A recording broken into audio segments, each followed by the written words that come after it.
my film and TV channel. We're all staying safe and well. We've got a fantasy adventure to look at today. One for the family, I think this one is.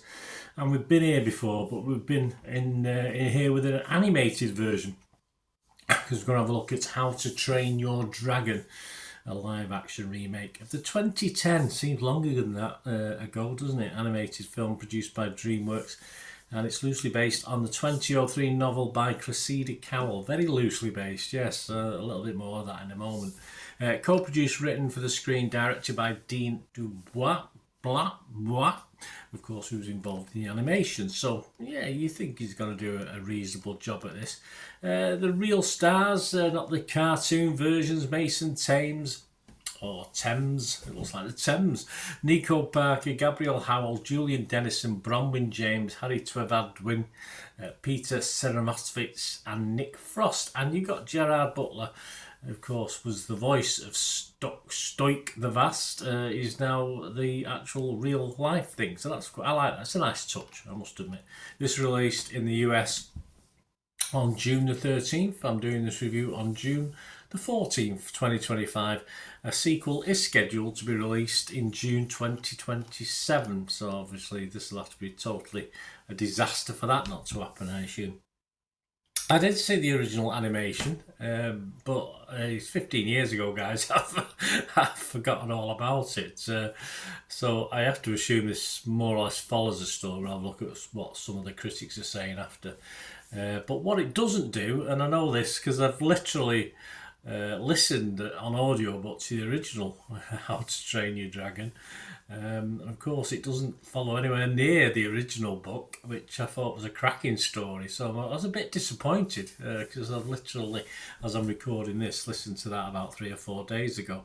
So yeah, I'm a bit disappointed in the, obviously the animation and this obviously don't follow that pattern, and I love the story. I thought that'd make a great film, but obviously they didn't follow that pattern. I mean, this should probably be called How to Kill a Dragon rather than How to Tame a Dragon, and it's really odd. But there you go. It's I think the original story is far better, but hey, we know about stuff put on film from novels and books, don't we? Can certainly change. Anyway, aside from that fact, the adaptation takes a totally different track to the original. Does it entertain? Well, yeah, in its own mode of storytelling, I think it does. The cast for me was a little hit and miss away from the main guys. Mason Thames does well as Hiccup. I think is all right. He's got an older vibe going on. Now, that's probably deliberate with the female involvement as well, which obviously wasn't in the original books on this one. So I'd imagine that's to give that a more realistic falling in love romance side to it, which there is. We've got that in it. So yeah, and Gerard Butler does a pretty decent job. But I think the rest of the cast a little bit up and down for me. So the younger ones are fine. Just some of the older characters perhaps a little bit in and out. The CGI is good. Nothing wrong with the CGI. I'm not saying that you can't see the join occasionally, but it's certainly adequate. Audrey Fox from Looper website says, she tells us it is really. She scored it a 70 and she said it's a nice enough movie, and honestly it might just be the best possible version of a live action adaptation of its source material. But if you're expecting anything more than an almost exact shot for shot remake, you may be disappointed. So there you go. She probably remembers. She might have watched, or she might have gone back and watched the original just to remind herself. In fact, I was playing with doing that, and I probably still am actually. Now that I've watched the real version, but as far as this review is concerned, no, I've not gone back and watched what I originally watched 15 years ago. Helen O'Hara from Empire only scored it 60. I say only, it's not a bad score, 60. She said, it's clearly made with real love and care, but shows far too much deference to its progenitor. That's a good word. Well, thank you, Helen. I've learned a new word. I'll have to find out what it means. Even in a remake, we need more originality and less playing the hits. Yeah, how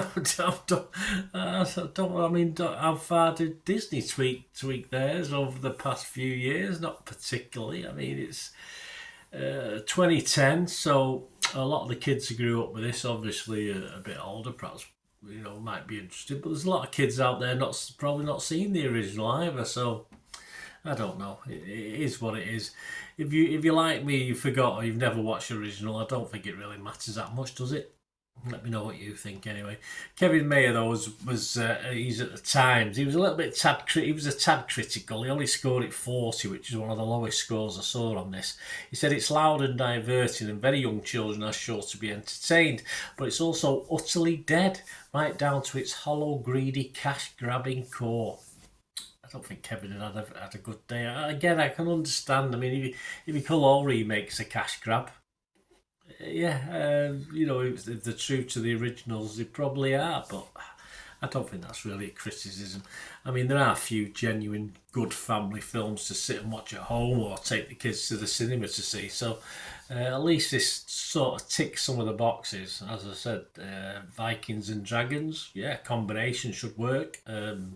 Independently they work, certainly as far as entertainment value is concerned.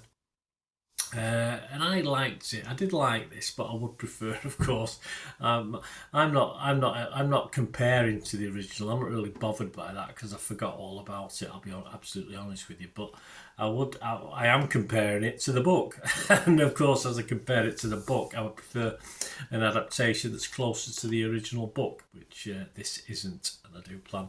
I've only literally read the first or listened to the first book. I do plan to listen to all the How to Tame Your Dragons that are available. There's a few parts, isn't there, on that? So there you go, that's my thoughts. Overall score wise, it's doing pretty well actually. Rotten Tomatoes, 170 critics, 131 were fresh with 39 rotten. The consensus, crafted with loving fidelity to the animated classic by original co-director Dean Dubois. How to Train Your Dragon doesn't best the first iteration, but still reaches enchanting heights on its own. There you go. So you get what you get. It's as simple as that. Metacritic 61 out of 100. So yeah, not a vast amount based on 43 critics. 24 were positive, 19 were mixed, but there's no negative on this. I think it's very hard to be negative on this. Rotten Tomato users, the general public, that's what matters, isn't it? 4.8 out of 5. Metacritic users, 7.7 out of 10, so all good. And of course, Internet Movie Database, impressive score. I mean, this might drop slightly over time, but just almost 10,000 scores and reviews, which is quite a fair amount, and it's getting an 8.1 out of 10, so people like it, despite certain criticism from certain critics. As I say, that was, as family fare goes, this is up there as a very watchable film.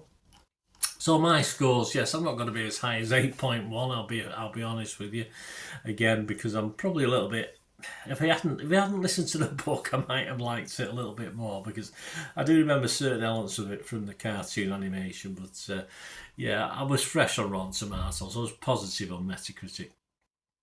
And I'm going to give it a very watchable score of 6.5 out of 10. So a little bit meaner than everyone else, but as I say, I'll probably my view was a little bit tinged by listening to the audiobook very recently. So, but yeah, great family film. I'll take your kids, grandkids, whatever. Fantastic. Let us know your thoughts, guys, anyway, what you thought of this, and let us know what your kids thought of it. If you took your kids or your grandkids, did they like it? Were they entertained?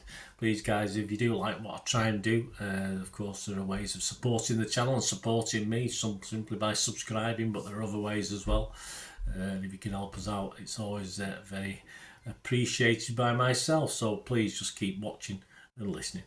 To help me out, guys, if you watch the ads, if the ads on this YouTube ads, that helps in a very little way, but it all helps. All, watch the pennies and pounds look after themselves, they say, don't they? Or the pennies or the 10p's look after themselves. But if you watch the ads or follow the links on the ads as well, that's always a nice way to support the channel. If you sort of hang on for it, I've done that. I watched other people's and followed the ads, just something I fancied, which does happen from time to time.